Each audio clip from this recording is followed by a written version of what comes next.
এ পর্যায়ে বিশেষ অতিথি বক্তব্য রাখবেন জনাব অ্যাডভোকেট মোহাম্মদ হালিম হোসেন। আসসালামু আলাইকুম। সম্মানিত উপস্থিতি, তার আপনার হিফজুল কোরআন মাদ্রাসা কর্তৃক আয়োজিত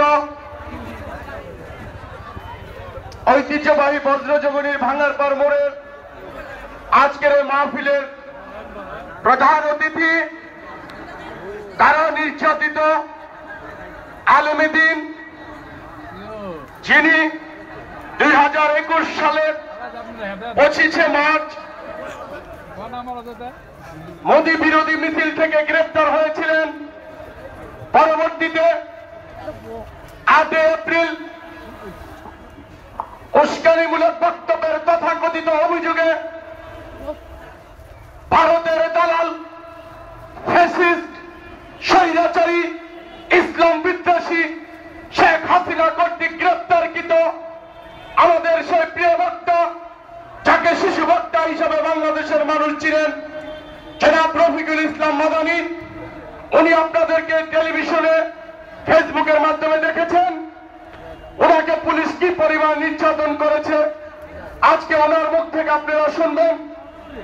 সম্মানিত মুসলিম একরাম, আপনারা উপস্থিত হয়েছেন, সকলে হুজুরের জন্য হাতে তালি বাজবেন না, কেউ দাঁড়াবেন না, প্লিজ সবাই বসে থাকেন। নারায়ে তাকবীর, নারায়ে তাকবীর। আপনারা সবাই বসে যান, ওনার বক্তব্য শুনবেন। উনি জেল থেকে বের হওয়ার পরে উনি বক্তব্য দিয়েছেন, আপনাদেরকে জানিয়েছেন ওনাকে শর্ত সাপেক্ষে, স্বৈরাচারী সরকারের আদালত শর্ত সাপেক্ষে জামিন দিয়েছিলেন, উনি আর ওয়াজ করতে পারবেন না। আমাদের তত্ত্বাবধায়ক সরকার, ডক্টর ইউনূসের সরকার বর্তমানে ওয়াজ মাহফিলকে ফ্রি করে দিয়েছেন। ইসলামী বক্তাদেরকে ইসলামী আলোচনা করার জন্য অনুমতির প্রয়োজন নাই বলে দিয়েছেন। ইতিপূর্বে ফ্যাসিস্ট আওয়ামী লীগ সরকারের আমলে ঘরে একটা আলোচনা করার জন্য পুলিশের অনুমতি লাগতো। আমরা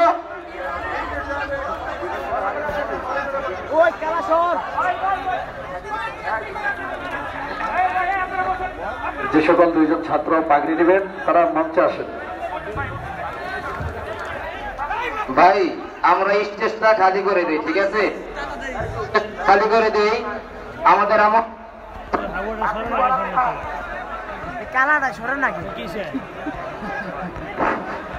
আমরা স্টেজটা খালি করে দিই। আমরা আমন্ত্রিত মেহমান ছাড়া কেউ স্টেজের মধ্যে না থাকি এবং ওলামায়ে কেরাম ছাড়া কেউ স্টেজের মধ্যে না থাকি। হুজুর অনেক কষ্ট করে আমাদের মাঝে এসেছে। আমরা সেই নারায়ণগঞ্জ থেকে হুজুরকে হুন্ডাই রিসিভ করে আনছি। গাড়ি ঢুকাইতে পারি নাই, রাস্তার অবস্থা খুব করুন। আমার সোনার বাংলা, আমি তোমায় ভালোবাসি, 1 ঘন্টার রাস্তা 8 ঘন্টায় আসে, এটা হচ্ছে আমাদের বাংলাদেশের অবস্থা। তো আমরা কেউ হল না করি, সুন্দরভাবে মজমাকে যেভাবে সুন্দর রাখা যায় সেভাবে বসি এবং স্টেজটা খালি করে দিই। আমরা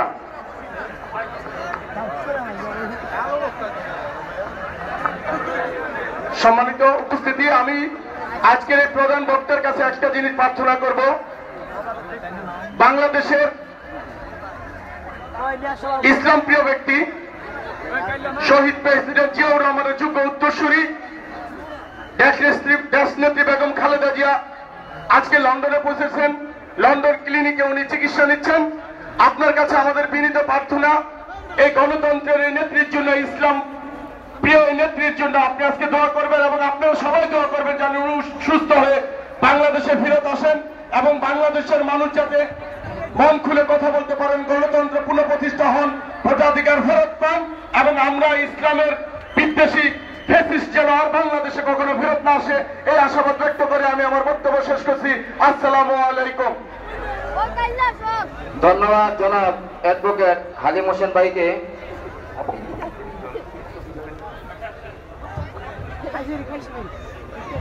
এ পর্যায়ে আমাদের মাঝে গুরুত্বপূর্ণ ওয়াজ নসিহত পেশ করবেন আজকের মাহফিলের প্রধান বক্তা, আজকের মাহফিলের প্রধান অতিথি, কারা নির্যাতিত মুসলিম আলেমে দ্বীন, নন্দিত আলোচক, বাতিলের অধ্যক্ষ, ফ্যাসিস্ট বিরোধী বলিষ্ঠ কণ্ঠস্বর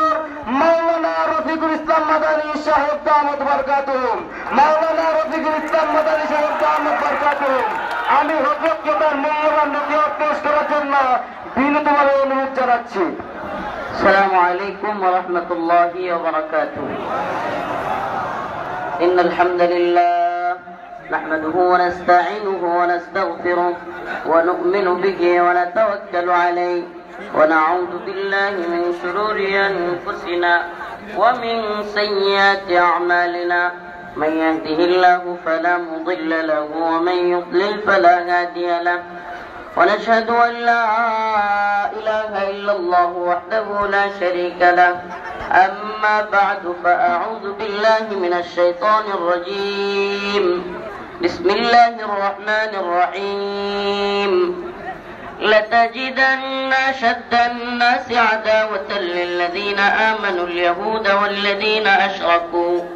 صدق الله مولانا العظيم وصدق رسوله النبي الكريم ونحن على ذلك من الشاهدين والشاكرين والحمد لله رب العالمين.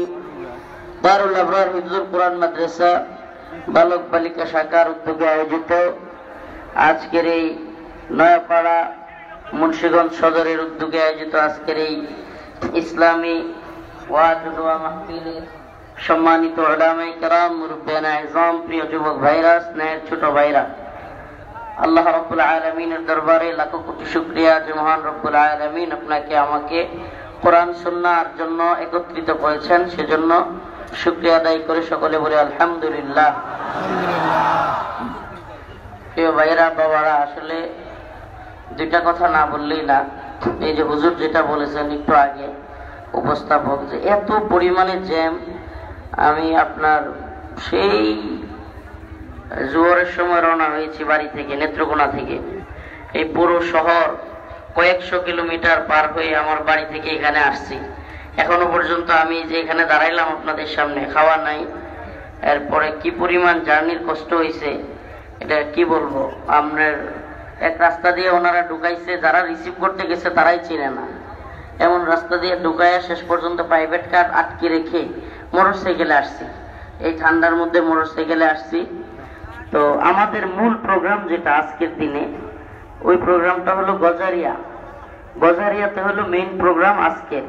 এটা ছিল বায়া প্রোগ্রাম। বায়া প্রোগ্রাম বলতে এখানে একজন বিখ্যাত মানুষ, আমাদের প্রিয় মানুষ, প্রফেসর হামিদুর রহমান আজাদ রাহিমাহুল্লাহ, ওনার নাতি, আপনাদের এলাকার ওনার নাতি আমার কাছে গিয়ে ওনার পরিচয় দিয়েছেন। তো সেই হিসাবে ওনার জন্যই আজকে ওই মানুষটার নাতি এবং ওনার সম্মানে এখানে আসা। আসলে এখানে আসার কথা ছিল আরো আগে, কিন্তু আসতে পারি না। এক হলো রাস্তার সমস্যা, দ্বিতীয় হলো ওনারা যখন ঢুকাইছে তখন অনেক দেরি হয়েছে। আমি মোটরসাইকেলে আসছি তীব্র ঠান্ডার মধ্যে, এই রাস্তাঘাট ধুলাবালির মধ্যে, তো আমি বেশি সময় দিতে পারবো না। খুবই অল্প, শরীর যে হতে পারছি এটা আলহামদুলিল্লাহ, খুবই অল্প সময় কথা বলতে পারবো। আমার জন্য খাস করে দোয়া করবেন আপনারা। আয়াতে কারিমা তিলাওয়াত করেছি, لتجدن أشد الناس عداوة للذين آمنوا اليهود والذين أشركوا. আল্লাহ রাব্বুল আলামিন বলেন, মুসলমানদের সবচাইতে কঠিন শত্রু হিসেবে তোমরা পাবে লাতাজিদান্না শাদ্দান্নাস, মানুষদের মধ্যে তোমরা অবশ্যই অবশ্যই পাবে আদাওয়াতাল লিল্লাযীনা আমানুল ইয়াহুদা ওয়াল্লাযীনা আশরাকু, ইহুদি এবং মুশরিকদেরকে। কাদেরকে? মুসলমানদের কঠিন শত্রু হিসেবে আল্লাহ বলতেছেন তোমরা দুইটা দল পাবে। কয়টা? দুইটা। কয়টা? ইহুদি এবং মুশরিক। পৃথিবীর আজকের পৃথিবীর দিকে দিকে আপনি তাকায় দেখেন পরিস্থিতিটা কতটা ভয়াবহ। একদিকে ইহুদিবাদী ইসরায়েল তার টেম্পল নির্মাণ করবার জন্য, গ্রেট ইসরায়েল নির্মাণ করবার জন্য, পুরো পৃথিবীকে সেই গ্রেট ইসরায়েলের অধীনে শাসন করবার জন্য তারা এক মহাযজ্ঞ, মহা আয়োজন তৈরি করেছে। এমনকি আপনাদেরকে বলি, ফিলিস্তিনের সর্বশেষ গাজার যে হাসপাতাল ছিল সেটাকেও তারা বোমা মেরে উড়িয়ে দিয়েছে। হসপিটাল কি, সর্বশেষ হাসপাতালটাকেও কি করছে তারা? বোমা মেরে উড়িয়ে দিচ্ছে। আপনি কি একবার চিন্তা করতে পারতেছেন যে আপনার ছোট্ট শিশু, যারা বাবা হয় নাই তারা এই বিষয়টা কল্পনা করতে পারবে না। আপনার ছোট্ট শিশু সন্তান বোমার আঘাতে কিংবা বন্দুকের আঘাতে ছটফট করতেছে, মাথা থেকে কিংবা শরীর থেকে রক্ত ঝরতেছে, আপনি তাকে নিয়ে কোলে নিয়ে ছুটাছুটি করতেছেন, তাকে মেডিকেলে নিয়ে যাওয়ার মতো মেডিকেল নাই। এই হাহাকার একটা বাবার জন্য এর চাইতে আর কিছু হইতে পারে? এর চাইতে করুণ আর্তনাদ আর হইতে পারে? গ্রেট ইসরায়েল তারা প্রতিষ্ঠা করবেই, তারা অচিরেই, আল্লাহ মাফ করুক, এটা আপনাদের জানা উচিত। প্রিয় মুসলিম উম্মাহ, এই জাগরণ, এই ফ্যান্টাসি, এই পোলাপান মোটরসাইকেল হাতে পাইলে নিজেরে মনে করে কি একটা যে সে হয়ে গেছে, 10-15টা মোটরসাইকেল নিয়ে হুজুরে দেখাইতে হবে, ফাঁসা হেলাইয়া ধুলাইয়া উল্টায়া, মানে সে একটা দেখাইতে হবে তার আমি ড্রাইভিংটা পারি। কিন্তু এই উম্মার যুব সমাজ এই মোটরসাইকেলে রেসলিং, টিকটকার বাহিনী, ইউটিউব, ফেসবুকিং, নেশা, মাদক কিংবা নারীর পিছনে ছুটা, এজন্য এক উন্মাদ পৃথিবী, এজন্য এক পৈশাচিক আনন্দে মাথোয়ারা দুনিয়া, তাকে যেন এই কিশোর গ্যাং কালচার, এইগুলো এদের জন্য চিন্তাই নাই যে আমার মুসলিম উম্মার সন্তানেরা অন্যদিকে মার খাচ্ছে, মারা যাচ্ছে, এই উম্মার অনেক জায়গায় নির্যাতিত হচ্ছে, নিপীড়িত হচ্ছে, এদের মাথায় কে ঢুকাবে এই চিন্তা নাই, তাদের মাথায় এই চিন্তারও দরকার নেই। প্রিয় হাজিরিন, অথচ যে কোনো মুহূর্তে, আল্লাহ না করুক, আমরা যতটুকু নিউজ পাচ্ছি, যে কোনো মুহূর্তে তার টেম্পল নির্মাণ করবার জন্য ইহুদিরা ফিলিস্তিনের আমাদের প্রথম কিবলা আকসাকে যে কোনো মুহূর্তে মাটির সাথে তারা ঘুরাইয়া দিবে, যে কোনো মুহূর্তে। এই নিউজ এটা একেবারে অথেন্টিক, একদম সুনির্দিষ্ট নিউজ। যে কোনো মুহূর্তে তারা তৈরি আছে যে গাজার কিংবা ফিলিস্তিনের আকসাকে মাটির সাথে ঘুরাইয়া দেওয়ার জন্য তারা তার টেম্পল এখানে নির্মাণ করবে। এবং তাদের যেই আগত, তারা যার জন্য অপেক্ষায় আছে, মসিহ কিংবা আমরা যাকে বলি দাজ্জাল, সেই মসিহের আগমনের অপেক্ষায় তারা, এবং দ্য গ্রেট ইসরায়েল রাষ্ট্র গঠনের জন্য তারা এক মহাযজ্ঞ। কি সেটা? দ্য গ্রেট ইসরায়েল হবে ইহুদিদের নিয়ন্ত্রিত বিশ্ব, ইহুদিদের নিয়ন্ত্রিত বিশ্ব। বিশ্ব শাসন করবে কে? ইহুদিবাদী ইসরায়েল।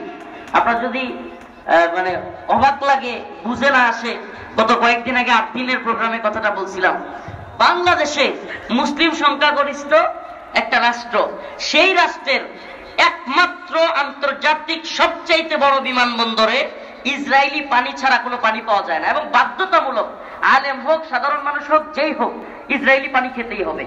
ইসরায়েলি পানি ব্যতীত কিনলে ইকুইফিনা এগুলো ব্যতীত পাওয়া যায় না। এই কথাটা কেন বললাম? যে আপনি ইহুদি নিয়ন্ত্রিত পৃথিবীতে বসবাস করতেছেন, এটা আপনি বুঝতেই আছেন না।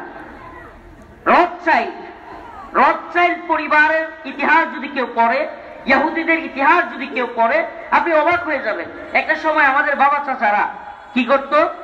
গোবর দিয়ে, বিভিন্ন কিছু দিয়ে, ছাই দিয়ে সার বানিয়ে তারপরে কৃষি জমি কি করতো? চাষাবাদ করতো। কি করতো না? কিন্তু এখন আর এই চাচারা, বাবারা কেউ এই ধরনের সার তৈরি করার চেষ্টাই করে না।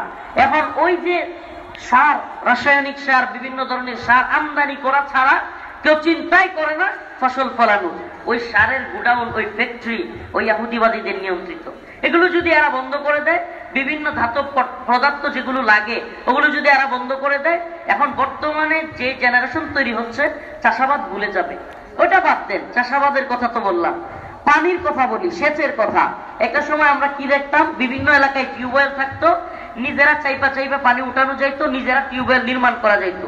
কিন্তু এখন 1 থেকে 2 দিন বিদ্যুৎ সমস্যা হইলে পুরো এলাকার মধ্যে গোসলের খাওয়ার পানি থাকে না।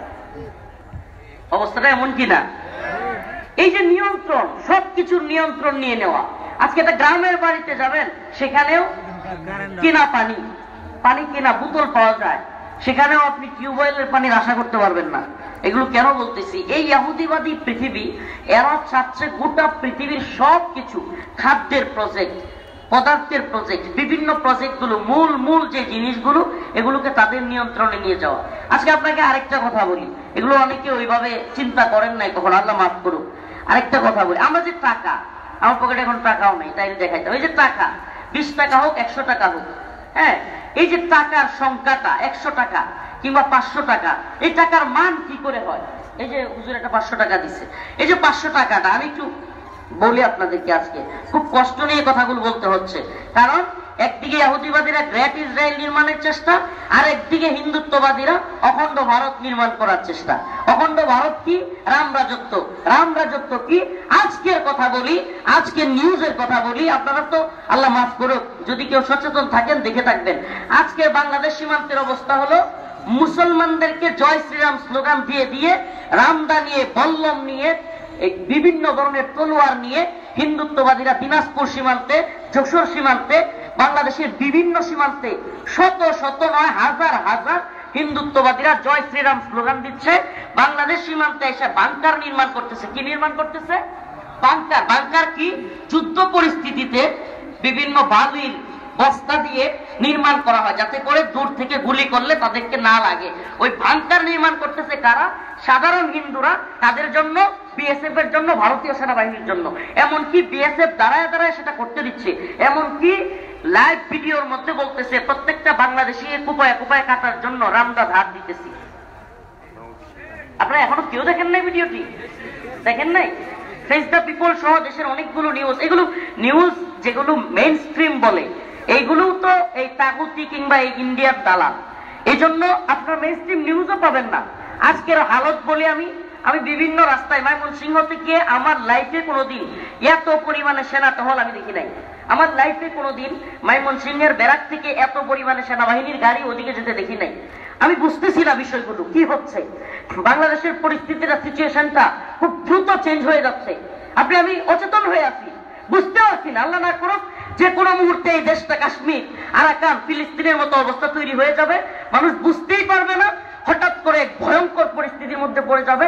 বাচ্চা নিয়ে, সন্তান নিয়ে এক ছুটোছুটি দৌড়াদৌড়ি শুরু হয়ে যাবে। আমরা আতঙ্কিত করতেছি না মানুষকে, কিন্তু সচেতন করার দায়িত্ব তো আমাদের।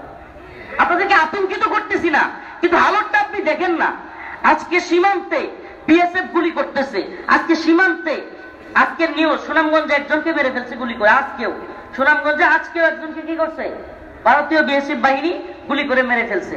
তো একদিকে গ্রেট ইসরায়েল নির্মাণ করার চেষ্টা, একদিকে অখণ্ড ভারত নির্মাণ করার চেষ্টা।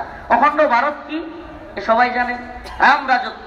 বাংলাদেশ, পাকিস্তান, নেপাল, ভুটান, শ্রীলঙ্কা, মালদ্বীপ, এরপরে আফগানিস্তানের কিছু অংশ, এই সমস্ত রাষ্ট্রগুলোকে নিয়ে তারা একটা রাম রাজত্ব তৈরি করবে। ও যে উদাহরণটা দিচ্ছিলাম, এই যে 500 টাকা, এটা সংখ্যা। আচ্ছা, এই টাকাটার মূল্য কত? এই যে 500। কিন্তু এই কাগজটার মূল্য কত? হ্যাঁ, 1 টাকা সামথিং হইতে পারে কাগজটার মূল্য। এইভাবে লিমিটিং করলে বা করলে 1-2 টাকা হইতে পারে। এই 500 টাকা যে 500 টাকা, কিংবা এই 500 টাকা দিয়ে যে আপনি জিনিস পান, 500 টাকার খাবার হোক, 500 টাকার তেল হোক, এটা পান কেন জানেন? এই 500 টাকার যে সংখ্যাটা, এই সংখ্যাটা পরিমাণ ব্যাংকিং রিজার্ভে এই টাকার সমমূল্যের স্বর্ণ মজুদ আছে। কি আছে? কি মজুদ? ব্যাংকিং সিস্টেমের ইতিহাস বড় লম্বা। একটা সময় ডাকাতি হইতো, ইউরোপ থেকে আমেরিকায় কিংবা আরব থেকে ইউরোপে, আরব থেকে ভারতবর্ষে বাণিজ্য করতে গেলে স্বর্ণ মুদ্রা দিয়ে বাণিজ্য করত। তখন বাণিজ্যিক সমস্যার কারণে বিভিন্ন জায়গায় ডাকাতরা উৎপেতে থাকতো, স্বর্ণ মুদ্রা লুট করে নিয়ে যেত। তখন ওই ইতিহাস, স্বর্ণ মুদ্রা যেহেতু লুট করে নিয়ে যায়, আচ্ছা একটু, স্বর্ণ মুদ্রা যেহেতু লুট করে নিয়ে যায়, ওই লুট করে নিয়ে যাওয়ার কারণে বুদ্ধিজীবী যারা ছিল তারা একটা পরামর্শ করলো যে স্বর্ণ মুদ্রা নিয়ে যাওয়া যাবে না। মনে করেন কি, যে বাণিজ্যিক ভাবে আরবের বাজার যারা নিয়ন্ত্রণ করতেছে তারা সবাই মিলে বসলো যে একটা সিল মেরে দেওয়া হবে, যার 20,000 স্বর্ণ মুদ্রা, তাকে 20,000 একটা কাগজ দেওয়া হবে, স্বর্ণ মুদ্রার সিল মেরে দেওয়া হবে। এটা একটা দলিল যে তার 20,000 স্বর্ণ মুদ্রা আরবে সে জমা রাখছে, আরবের বাজারে। এই সিলমোহরওয়ালা একটা কাগজ কিংবা দলিল ভারতবর্ষের কোন বাজারে এসে দেখাইলে তাকে 20,000 স্বর্ণ মুদ্রা দেওয়া হইতো। এই যে আস্তে আস্তে পরে ওই সিলটা 20,000 টাকা, ওই সিলটা 100 টাকা, 500 টাকা, এই আস্তে আস্তে আস্তে আস্তে বাণিজ্যিক সুবিধাতে এই টাকার যুগে আসছে। কিন্তু টাকার যুগের আগে, সূচনা লগ্নে, এই টাকা আসার আগে সেই পরিমাণ স্বর্ণ মুদ্রা রিজার্ভে, কেন্দ্রীয় রিজার্ভ যেটাকে বলে, বা ইন্টারন্যাশনাল, আপনি ওয়ার্ল্ড ব্যাংক বলতে পারেন, বিশ্ব ব্যাংক, ওখানে স্বর্ণ মুদ্রাগুলো রিজার্ভ ছিল। এই কথাগুলো কেন বলতেছি একটু 1 মিনিট পরেই বুঝতে পারবেন। এই রিজার্ভে এই টাকার সম পরিমাণ স্বর্ণ মুদ্রা ছিল। কিন্তু দ্বিতীয় বিশ্বযুদ্ধের পর ওই পশ্চিমারা যখন ধরা খেয়ে গেছে, আমেরিকা যখন ধরা খেয়ে গেছে, যুদ্ধ কইরা এরা এত পরিমাণে টাকা এই যুদ্ধে ক্ষয়ক্ষতি হয়েছে, এখন ওই পরিমাণে স্বর্ণ মুদ্রা অনুযায়ী টাকা যদি তারা বানায়, তাহলে তারা তাদের যুদ্ধ চালায় যেতে পারবে না। কি করতে পারবে না? যুদ্ধ চালায় যেতে পারবে না। এই বদমাইশ গুলো করছে কি, কেন্দ্রীয় রিজার্ভে যে পরিমাণ স্বর্ণ মুদ্রা নাই, এর চাইতে অনেক বেশি টাকা ছাপাইয়া দিচ্ছে। এখন টাকা কি হয়ে গেছে? হাওয়া। টাকা কি? হাওয়া। কারণ আপনি কাগজ দিয়ে সিল মারলেই ডলার হয়ে যাবে না। এখন বিশ্বের অনেকগুলো রাষ্ট্র, তৎকালীন ইংরেজ, তৎকালীন প্রধানমন্ত্রী, কিংবা বিশেষ করে সম্ভবত ফ্রান্সের তৎকালীন প্রেসিডেন্ট, সে আমেরিকার প্রেসিডেন্টকে বলল যে আমার স্বর্ণ মুদ্রাগুলো আমাকে ফিরিয়ে দাও, আমি তোমার কাছে আর ডলারের যে মূল্য এটা আমি তোমার কাছে নির্ধারণ করতে পারতেছি না বা বিশ্বাস রাখতে পারতেছি না। তখন কি হলো, আমেরিকান প্রেসিডেন্ট, তৎকালীন প্রেসিডেন্টের নামটা খেয়াল নাই, ওই লোকটা আরবে আসলো। কোথায়? আমি একটা সংক্ষিপ্ত ভাবে বলতেছি কথাগুলো। আরবে আইসা তৎকালীন আরবের যে রাজা ছিল, আরবের বাদশার সাথে একটা ডিল করলো যে তোমাকে আরবে তৎকালীন সময়ে আরবের বাদশার বিরুদ্ধে আপনার বিদ্রোহ চলতেছিল। কি চলতেছিল? বিদ্রোহ চলতেছিল। ওই বিদ্রোহ থামানোর জন্য আমি তোমাকে সামরিক শক্তি দিব, সামরিক ঘাঁটি আরবে নির্মাণ করব, এবং তোমার বাদশাহী টিকায় রাখতে যা করা দরকার আমি করব, কিন্তু তুমি আমাকে একটা কথা দাও যে তুমি ডলার ব্যতীত অন্য কোন মুদ্রা দিয়া পেট্রোল দিবা না। কথা বুঝলেন? কি দিবা না? পেট্রোল দিবা না। ডলার ব্যতীত কোন মুদ্রায় কি দিবা না? পেট্রোল। যদি পুরা পৃথিবীতে কেউ পাইতে চায়, কোন ডলারে আদান প্রদান করতে হবে? সরি, কোন বিনিময়টা, কোন মুদ্রায় বিনিময় করতে হবে? টাকা দিয়ে আপনি পেট্রোল পাবেন না, রুপি দিয়ে আপনি পেট্রোল পাবেন না। পেট্রোল পাইতে হলে কি হবে? ওই সময় থেকে ডলারের নাম হয়ে গেল পেট্রো ডলার। কি নাম? আমি এই ইতিহাসটা এই জন্য টানলাম যে আপনি দেখেন ব্যাংকিং পুরা খাতটা, পুরা সিস্টেমটা একটা হাওয়ার উপরে। কিসের উপরে? হাওয়ার উপরে। হাওয়া কি? এই 500 টাকার মান বাংলাদেশের কেন্দ্রীয় রিজার্ভে এই পরিমাণ সম্পদ আছে বলে এটার মান কত? 500। কিন্তু এখন তো কেন্দ্রীয় ব্যাংক দূরের কথা, আন্তর্জাতিক যে ব্যাংক, ওয়ার্ল্ড ব্যাংক, যেটার রিজার্ভ, বাংলাদেশের রিজার্ভ যে রিজার্ভের উপরে নির্ভর করে, সেই রিজার্ভই হলো হাওয়া। সেই রিজার্ভই কি বলেন না? আগামীকালকে যদি কোনো বাদশা সৌদির বলে যে আমি আর পেট্রোলে ডলার দিব না, এখন থেকে রুপিতেও ডলার দিব, রিয়ালেও ডলার দিব, টাকাতেও ডলার দিব, ডলারের মান সেই পর্যায়ে থাকবে? ব্যাংকিং খাত একেবারে সম্পূর্ণ ধসে পড়বে কিনা? হ্যাঁ, এই টাকার কোনো মূল্য থাকবে? প্রিয় ভাইরা আমার, এটা এতক্ষণ পর্যন্ত বোঝানোর উদ্দেশ্য হলো এই পুরা খাতটা, পুরা সিস্টেমটা ইহুদিবাদীদের নিয়ন্ত্রণে। এই পুরা সিস্টেমটা, পুরা খাতটা কাদের নিয়ন্ত্রণে? খুদ আমেরিকাকেও নিয়ন্ত্রণ করে এই ইহুদিরা। এই জায়নিস্ট ইহুদিবাদীদের বড় বড় ব্যবসায়ীরা, এই ভূখবাদী পৃথিবীর সবচাইতে বড় বড় যে সমস্ত মাথা রাগব পোয়াল, এরা আমেরিকাকে পর্যন্ত, আমেরিকান যে পলিসি এগুলো পর্যন্ত নিয়ন্ত্রণ করে। ও মুসলমান ইমানদার, তাহলে আপনি বুঝেন আমি আপনি পুরা একটা ইহুদিবাদী গ্রেট ইসরায়েল রাষ্ট্র প্রতিষ্ঠার একটা রুশানলের মধ্যে, অখণ্ড ভারত নামক এই রাম রাজত্ব কায়েমের রুশানলের মধ্যে পড়ে আছে। আপনি আছেন নারায়ণগঞ্জে, সরি আপনি আছেন কোথায়? মুন্সিগঞ্জে। কোথায় আছেন বলেন না? কোথায় আছেন? আপনি আছেন মুন্সিগঞ্জে, কিন্তু মুন্সিগঞ্জের থেকেও আপনার নিয়ন্ত্রণ কাদের হাতে? হ্যাঁ, এই যে আপনার এই নেতা যিনি দোয়া চাইলেন না, বা আরো যারা নেতা আছে এখানে, এদের নেতৃত্ব আরেকজনের হাতে, আমার নেতৃত্ব আরেকজনের হাতে। এইভাবে আমাদেরও যে কেন্দ্রীয় নেতা আছে, এইগুলো ডিল হইলো ওদের সাথে। আরো বোঝানোর দরকার আছে। হ্যাঁ, তাহলে আমরা কাদের দ্বারা নিয়ন্ত্রিত? ইহুদি কিংবা মুশরিক। আল্লাহ বলতেছেন লাতাজিদান্না আশাদ্দান নাস আদাওয়াতাল লিল্লাযিনা আমানুল ইয়াহুদ ওয়াল্লাযিনা আশরাকু। মুমিনদের সবচাইতে কঠিন শত্রু, সবচাইতে নির্মম শত্রু হলো ইহুদি এবং মুশরিকরা। তারা ইহুদি এবং আমাদের ছোট ছোট বাচ্চাদেরকে ফিলিস্তিনে বোমা মেরে, গুলি করে, মিসাইল দিয়ে কারা মারতেছে? সুবহানাল্লাহ। আল্লাহর কথা সত্য না মিথ্যা? সুবহানাল্লাহ। কাশ্মীরে আমাদের ছোট ছোট মুসলমানদেরকে কারা মারতেছে? একদিকে আমাদের প্রথম কিবলা আকসাকে মাটির সাথে মিশিয়ে দেওয়ার সমস্ত কার্যক্রম রেডি করে আছে, আরেকদিকে আমাদের বাবরি মসজিদ অলরেডি করে দিছে, বাবরি মসজিদের জায়গায় রাম মন্দির নির্মাণ করে ফেলছে। এমনকি ভারতে কাশ্মীরে মুসলমানদেরকে যে পরিমাণে নির্যাতন করতেছে, 2018 সালের নিউজ, 10,000-এর অধিক আমাদের মা বোনদেরকে ভারতীয় সেনাবাহিনী ধর্ষণ করছে। কত? 10,000। প্রিয় ভাইরা আমার, এগুলা তো গেল একটু দূরের কাশ্মীর কিংবা আমেরিকা। আমার আপনার পার্শ্ববর্তী একেবারে আমাদের সীমান্তে লাগোয়া আসাম। কোথায় এটা? আসাম। বিভিন্ন ধরনের আইন তৈরি করে মুসলমানদের বাড়িঘর বুলডোজার দিয়ে ঘোরায় দেওয়া হচ্ছে, জানেন? হ্যাঁ, বিভিন্ন ধরনের এনআরসি আরো কতগুলো আইন তৈরি করে মুসলমানদের ঘর বাড়ি মাদ্রাসা মসজিদ বুলডোজার দিয়ে ঘুরিয়ে দেওয়া হচ্ছে।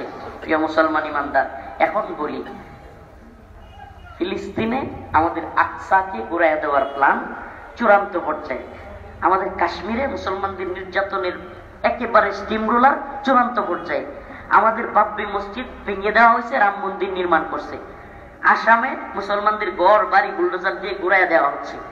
তাইলে বাকি রইল এই ছোট্ট ভূখণ্ড নামক বাংলাদেশ। বাকি কোথায়? হাসিনা আমলে বিগত 16 বছর আলেমদেরকে ফাঁসি দিছে, আলেমদেরকে শত শত জেলে দিছে, রিমান্ডে নিয়ে নির্যাতন করছে। জাতীয় মসজিদ বাইতুল মুকাররমে হাসিনার পুলিশ বুট পইরা সুজুতা পইরা আলেমদের উপর মসজিদে ঢুকিয়া মুসল্লিদের উপর গুলি করছে। আমাকে বলেন, চূড়ান্ত দাপে হাসিনাকে দিয়ে যখন ব্যর্থ হয়েছে, এখন সশস্ত্র ভাবে আক্রমণের চূড়ান্ত পর্যায়ে ভারত হাসিনাকে দিয়া বাংলাদেশকে এতদিন পর্যন্ত খাইছে, লুটে পুটে যেইভাবে পারছে। বাংলাদেশ সীমান্তে গুলি করে ফেলানিকে হত্যা করছে, অসংখ্য ফেলানিকে মেরে ফেলছে, অসংখ্য মানুষকে গুলি করে পাখির মতো মেরে ফেলছে। বাংলাদেশ থেকে আপনার আম নিয়েছে, ইলিশ নিয়েছে, বাংলাদেশ থেকে ট্রানজিট নিয়েছে, বাংলাদেশ থেকে আপনার কি বলে রেল লাইন নিয়েছে, বাংলাদেশ থেকে বন্দর নিয়েছে, সব কিছু নিয়ে আমাদেরকে উপহার দিয়েছে কাঁটাতারের বেড়ায় লাশ। কি দিয়েছে?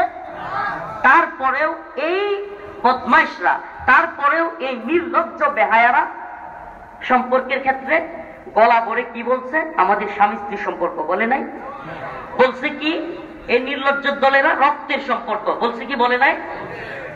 যখন তারা দেখছে যে আমরা যতই মারি, যতই লুটে পুটে খাই, অনেকে বলে এটা একটা অঙ্গরাজ্য। আমি বলি ভাই, বাংলাদেশ ভারত হাসিনা আমলে অঙ্গরাজ্য ছিল না। আপনাকে বুঝতে হবে অঙ্গরাজ্য কাকে বলে। ভারতের একটা অঙ্গরাজ্য কলকাতা, পশ্চিমবঙ্গ, কথা সত্য। আচ্ছা, মমতা ব্যানার্জি যেই টোনে মোদির বিরুদ্ধে, বিজেপির বিরুদ্ধে কথা বলতে পারে, হাসিনা কেন তার 14 গোষ্ঠী এই টোনে কথা বলতে পারবে? তাইলে এটা অঙ্গরাজ্য কেমনে ছিল? বাংলাদেশের কোন মানুষ ভারতের বিরুদ্ধে হাসিনা আমলে কথা বলবে? আচ্ছা, এতগুলো আলেমকে কেন গ্রেফতার করলো? হাসিনার জন্য? আরে না রে ভাই, যারা জানে না, মোদিকে খুশি করতে গিয়া সকল আলেমদেরকে প্রয়োজনে শুনেন, আমি ওই আপনারা চিৎকার করেন বা জজবা দেখান, ওটা চাচ্ছি না আজকে, আল্লাহ মাফ করুক, ওটা আমাদের দরকারও নাই, কখনো চাই না। কিন্তু আপনাদের বোঝা উচিত, প্রিয় মুসলিম উম্মাহ, ভাঙার নির্মাণ হচ্ছে সীমান্তে, আর এখনো ঘুমাচ্ছে, জাতিকে একটা ঘুমের মধ্যে রাখছে। আশ্চর্য কথা। আমি তো আমার ড্রাইভারকে আজকে বলতেছি, ও ওই আবার ওই তুর্কি সিরিজ গুলো খুব পছন্দ করে, তীর ধনুক দিয়ে মারে। তো ও বলতেছে, হুজুর আমি কালকে বাড়িতে গিয়ে তীর ধনুক দিয়ে প্র্যাকটিস করবো। নজরুল, তীর ধনুক দিয়ে প্র্যাকটিস করবো। আল্লাহ আল্লাহি কসম, আল্লাহ, সময় এসেছে সশস্ত্র ট্রেনিং দেওয়ার, সময় এসেছে মুসলিম যুবকদের, সময় চলে এসেছে। আপনি বুঝতেছেন না? এই যুবকদের, এই পুকা উপদেষ্টাদের উচিত, এদের উচিত এখন বাংলাদেশের 15 থেকে 30 পর্যন্ত যুবকদেরকে, এই তরুণদেরকে, এই টিকটক লাইকে আর মোটরসাইকেলে শুধান বাদ দিয়া সমস্ত তরুণদেরকে বাধ্যতামূলক সামরিক ট্রেনিং দেওয়ানো। এই মরার আগে মরা যাবে না। কি বলে? লড়াই করার আগে মরা যাবে? কথা বলেন না, মরা যাবে? জয় শ্রীরামের স্লোগান দেওয়া 10-20টাকে জাহান্নামে না পাঠায় আমরা মরবো না ইনশাআল্লাহ, আমরা শহীদ হবো ইনশাআল্লাহ। এরা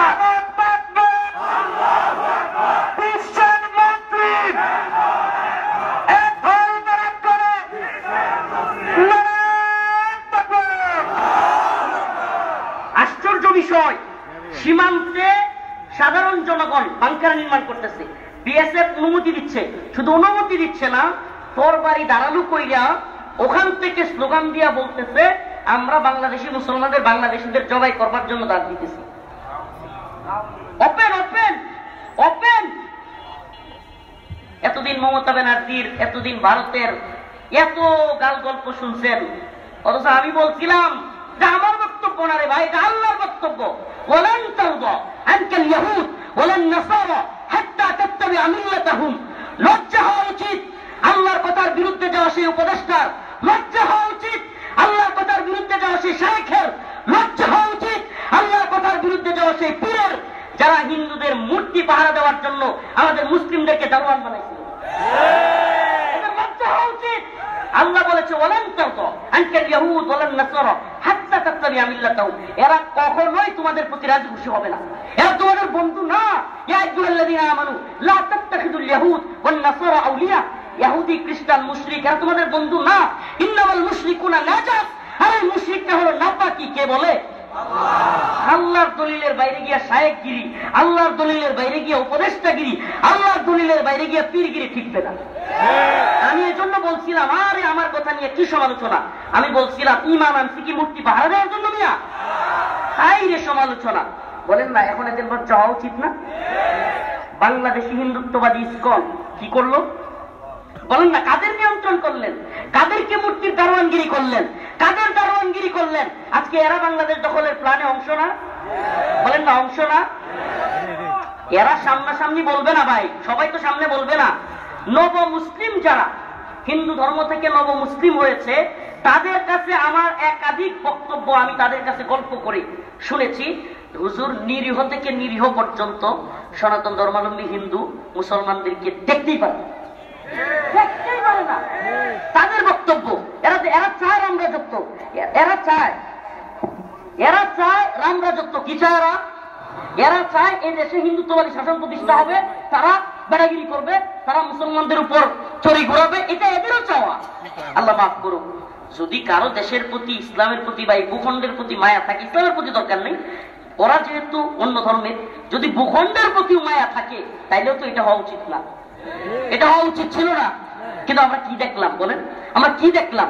আপনি বাংলাদেশে ইসকনের বিরুদ্ধে, আপনি বাংলাদেশে কিংবা এই চিন্ময় দাসের বিরুদ্ধে কয়জনকে পাইছেন বলেন না? লক্ষ লক্ষ জনতা চিন্ময়ের প্রোগ্রামগুলোতে হয় না, চিন্ময়ের জন্য আন্দোলন করে নাই প্রিয় ভাইয়েরা। অথচ চিন্ময়, এই ইসকন, এরা কাদের সাথে জড়িত? সরাসরি রয়ের প্ল্যানের সাথে জড়িত। প্রিয় উম্মাহ ও প্রিয় জাতি, তোমাদেরকে জাস্ট সজাগ করা। এই যে না খাওয়া, শরীর কাঁপতেছে, আপনারা কল্পনা করতে পারবেন না, শরীর কাঁপতেছে। এই না খাওয়া সেই নেত্রকোনা সীমান্ত অঞ্চলে আমার বাড়ি, আর এখানে আসছি দেশের আরেক প্রান্তে। না খাওয়া এই প্রায় 8-10 ঘন্টার জার্নি, 10 ঘন্টার জার্নি প্রাইভেট কারে, মাজা ব্যথা সারা শরীরে। এরপরে আসছি মোটর সাইকেলে ধুলাবালি খায়া। খুদার কসম, কাফারা দিতে হবে না, আল্লাহি টাকা যায় একটাই। উম্মা সজাগ থাকেন। আগামীকালকে আপনার বাড়িতে ডাকাতি হবে, যদি খালি আগের দিন বুঝতে পারেন ওই ডাকাতকে কিভাবে আটকাইতে হয়, আপনি সেই কবজা, সেই কৌশল অবলম্বন করতে পারবেন। জানাটা জরুরি। নিজে যদি ডাকাত যদি বেশি শক্তিশালী হয়, নিজে যদি নাও পারেন, প্রয়োজনে এলাকায় মাইকিং হইলেও করবেন। করবে কি করবে না? যে আমার বাড়িতে ডাকাত আসবে, তোমরাও আমাকে হেল্প করি। আল্লাহর বান্দারা, তালেবানরা তো তৈরি আছে, কথা কন না ইনশাআল্লাহ।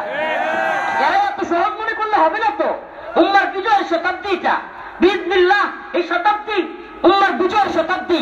এরা যদি মনে করে, 2 দিনে এদের একটা বক্তব্য শুনলাম, ওরে বাবা, কয় ভারত সরকার দরকার নাই, ভারত রাষ্ট্রের দরকার নাই, বাংলাদেশকে বলি পারলে আমাদের পশ্চিমবঙ্গের মোকাবেলা কর। বাপটা দেখছেন নি তাদের? আফগানের মায়ের খায়া, ওই মোহাম্মদ বিন কাসিমের মায়ের খায়াও শিক্ষা হয় না এখনো। এই ছোট্ট মোহাম্মদ বিন কাসিমের কাফেলার ভয়ে হিন্দুত্ববাদী সবগুলো আগেই, মারামারির আগেই ভাগছিল। ইতিহাস ভুলে গেছিস? ইতিহাস ভুলে গেছিস? আল্লাহি কসম আল্লাহর, অমুসলিম উম্মার যুবকেরা তৈরি হও। আর কোনো মানুষ নাই, নসিহা নাই। উম্মার বিজয়ের জন্য, ইসলামের জন্য, ভূখণ্ডের জন্য, শাহাদাতের মর্যাদা পেশ করবার জন্য তৈরি হয়ে যাও।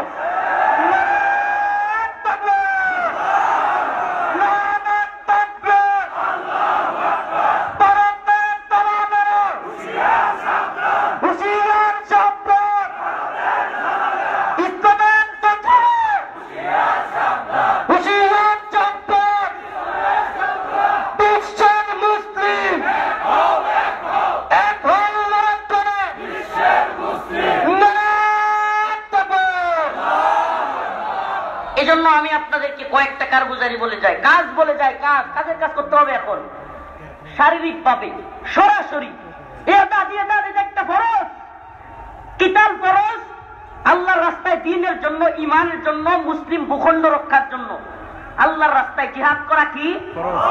কুতিবা আলাইকুমুল কিতাল, কুতিবা আলাইকুমুল কিসাস, কুতিবা আলাইকুমুস সিয়াম, ইয়া আইয়ুহাল্লাযীনা আমানু কুতিবা আলাইকুমুস সিয়াম কামা কুতিবা আলাল লাযীনা মিন ক্বাবলিকুম লাআল্লাকুম তাত্তাকুন। তো আল্লাহ যদি কুতিবা আলাইকুমুস সিয়াম বলার কারণে রোজা ফরজ হয়, কুতিবা আলাইকুমুল কিতাল বললে যুদ্ধ ফরজ না? দ্বীনের জন্য জিহাদ কি ফরজ? বলেন না জিহাদ কি ফরজ? আরে যদি আপনি স্বপ্ন দেখেন আগামী দিনে হাসিনা গেছে আমি খুব বড় নেতা হয়ে যাব, ঘুমায় ঘুমায় স্বপ্ন দেখেন না ভাই। ঝামেলায় আছে দেশ, ঝামেলায় আছে। আগে তো দেশ রক্ষা, ঈমান রক্ষা, তারপরে না আপনি কে নেতা হবেন। এইগুলো এই কি বলে আকাশ কুসুম স্বপ্ন দেখা বাদ দিয়ে ঈমান নিয়ে, দেশ নিয়ে চিন্তা করা শুরু করে, লাভ হবে, লাভ হবে। আর খাই খাই খাই খাই যদি পেটের মধ্যে চলে আসে যে অনেকদিন তো খাইছে আর নিজেরাও খাওয়ার একটা প্ল্যান আছে, তাইলে কিন্তু এই জাতিকে আরেকটা ধ্বংসের দিকে নিয়ে যাবে। প্রিয় ভাইয়েরা আমার, বন্ধুগণ আমার, খুব ভালোভাবে বুঝবার চেষ্টা করেন, খুব ভালোভাবে বুঝবার চেষ্টা করেন। কিতাল যদি ফরজ হয়ে থাকে, প্রস্তুতি কি? কথা কন না, প্রস্তুতি কি? আমি ওপেন বলে যাচ্ছি, কে কি বললো, কে কি বললো এগুলো দেখবার পূর্বা করার আমাদের সময় নেই। যুবকদেরকে বলে যায় মুসলিম উম্মার যুবকেরা অন্তত সকাল বিকাল ব্যায়াম চর্চা, শরীর চর্চা শুরু করতে পারেন। শরীর চর্চা যে কোনো মুহূর্তে সেনাবাহিনীতে ডাক আসলে, যুদ্ধের জন্য যদি সীমান্তে যেতে হয়, যে কোনো জায়গায় আপনি যেন ফিট থাকেন, আপনি যেন দৌড়াইলে 5 মিনিট দৌড়াইলে উল্টে পড়ে না যান। শারীরিক ফিটনেস খুব জরুরি। সাঁতার কাটা, দৌড় প্রতিযোগিতা করা, পারলে ইউটিউবে বা বিভিন্ন ভাবে আপনি কল্পনা করতে পারবেন না, তীর, ধনুক, এগুলো অনেক কার্যকরী অস্ত্র না থাকলে। আমরা তো এখনই অস্ত্র পাবো না, রাষ্ট্রীয়ভাবে সিদ্ধান্ত না আসলে অস্ত্র পাওয়া সম্ভব না। অস্ত্র যদি নাও পাই, আমরা অবশ্যই আমাদের যে প্রস্তুতি, সরাসরি বলে যাচ্ছি, একটা যুদ্ধকালীন পরিস্থিতির জন্য তৈরি থাকা। না হোক, আমরা চাচ্ছি না যুদ্ধটা হয়ে যাক, আমাদের চাওয়া না এদেশে মারামারি হোক, ইয়া হোক, কিন্তু আমাদের প্রস্তুতি থাকতে সমস্যা আছে। কথা বলেন না, প্রস্তুতি থাকতে সমস্যা আছে। আজকে দেখলাম এক আল্লাহর বান্দা, মাশাআল্লাহ, বিএসএফ বন্দুক নিয়ে খাড়ায় আছে, এই আল্লাহর বান্দা বাঁশ নিয়ে যাইতেছে, বাঁশ। দেখছেন ভিডিওটা? আচ্ছা বলেন, এটাকে আপনি সাহস বলবেন, ঠিক আছে, কিন্তু আমি সাহস বলতে রাখবো না। গুলি করে দিলেই তো শেষ, বলেন না, গুলি করে দিলেই শেষ। বরং যদি ওই লোকটাই অন্তত তীর চালানো শিখত, গাছের আড়াল থেকে 100 গজ দূর থেকে তীর মারা যায়। কথা ঠিক? কিন্তু আমাদের এই বিষয়গুলো ফোকাস করতে হবে। কে কি বললো, আগে জঙ্গি বললে, মৌলবাদী বললে আমারে বলবে, জেলে নিলে আমারে নিবে, আপনারা ভয় পান? হ্যাঁ, অনেকেই বলে যে হুজুর এখন ওপেনলি কথা বলবার সুযোগ এই সেই। শুনেন ভাই, আমি ব্যক্তিগতভাবে, আল্লাহ মাফ করুক, আমি আমার কথা বলি, আমি হাসিনা আমলেও বলছি, হাসিনা যতদিন ছিল, এই হাসিনা পতনের আগ পর্যন্ত বের হয়ে ততদিনও বলছি, আমি কখনো লাগাম টানি নাই। আলহামদুলিল্লাহ, আমরা আমাদের যা বলার, যা করার করছিই বলছি। কি হবে এগুলো আল্লাহ জানেন, কি হবে কে জানেন? বলেন না, কি হবে কে জানেন? পৃথিবীর সমস্ত তাগুতের, সমস্ত জালিমের শক্তি আছে আল্লাহর বাইরে যাওয়া? কথা বলেন না, সাহস আছে? এজন্য মুসলিম উম্মাহ তোমাদেরকে বলে যাই, প্রিয় ভাইরা আমার, প্রস্তুতি থাকা। আরো বড় বিষয় হলো সজাগ থাকা। কি থাকা? সজাগ মানে কি? জাতীয় আন্তর্জাতিক নিউজগুলোর খবরাখবর রাখবেন, এগুলো খবরাখবর রাখা জরুরি। এই অযথা অনলাইনে সময় না কাটায়া একটু নিউজগুলো দেখবেন, প্রতিদিন চেষ্টা করবেন যে দেশে কি হচ্ছে, আন্তর্জাতিক ভাবে কি হচ্ছে, মুসলিমদের বিরুদ্ধে কি ষড়যন্ত্র হচ্ছে। সজাগ থাকবেন। রাজি আছেন তো ইনশাআল্লাহ? হিম্মত আছে তো ইনশাআল্লাহ? ভয় পেয়েন না, ঘাবড়ায়েন না। এমন এক মহামনীষীর ভবিষ্যৎবাণী আমাদের পক্ষে আছে, তার 2 ঠোঁটের মাঝখান দিয়া জীবনে কোনোদিন মিথ্যা বলেন নাই। তিনি কে? আকায়ে নামদার, তাজদারে মদিনা, সরদারে দো আলম, মুহাম্মদ আরবি সাল্লাল্লাহু আলাইহি ওয়াসাল্লাম। তিনি বলেছেন, ইসাবাতান মিন উম্মতি আহরাজাহুম আল্লাহু মিনান নার, ইসাবাতুন তাগজুল হিন্দা ওয়া ইসাবাতু মা ঈসা ইবনে মারইয়াম। আমার উম্মতের 2টা দলকে আল্লাহ পাক জাহান্নামের আগুন থেকে মুক্তি দিবেন। এর একটার নাম হলো ইসাবাতুন তাগজুল হিন্দা, একটার নাম হলো গজওয়াতুল হিন্দে, হিন্দুস্তানের যুদ্ধে শরীক হওয়া মুজাহিদ। এবং রাসূল এটাও বলেছেন, হিন্দুত্ববাদী, ব্রাহ্মণ্যবাদী, তাগুতি শক্তির বিরুদ্ধে ওই গজওয়াতুল হিন্দে মুসলিমরা বিজয়ী হবে। দিল্লির শাহী মসনদে, দিল্লিতে কালেমার পতাকা পথ করে উঠবে, ক্ষমতাসীনদেরকে গলায় ধরে মুসলিমরা টেনে হিচড়ে বাইতুল মাকদিসের দিকে নিয়ে যাবে ইনশাআল্লাহ। রাজি আছেন তো ইনশাআল্লাহ? নাসরুম মিনাল্লাহ ওয়া ফাতহুন করিব ওয়া বাশশিরিল মুমিনিন। আমি আপনাদের কাছে দোয়া চাই। আমার আরেকটা প্রোগ্রাম গজারিয়া, এটা ছিল ভায়া প্রোগ্রাম। আমি আপনাদের কাছে দোয়া চেয়ে বিদায় নিলাম। জাস্ট একটা মেসেজ, সজাগ থাকবেন। থার্ড টেম্পল নির্মাণ, ইহুদিবাদী গ্রেট ইসরায়েল নির্মাণ, অখণ্ড ভারত নির্মাণ। আমরা এই দুনিয়াতে শাসিত হইতে আসি নাই, আমরা এই দুনিয়া শাসিত হইতে আসছি। হ্যাঁ, ইহুদিরা আমাদের শাসন করবে, হিন্দুরা আমাদের শাসন করবে। আমরা মুসলিম, আমরা আল্লাহর গোলাম। আমরা কার গোলাম? পাগড়ি দেওয়া হবে ইনশাআল্লাহ। ভাই সকালে বসে এখন পাগড়ি দেওয়া হবে।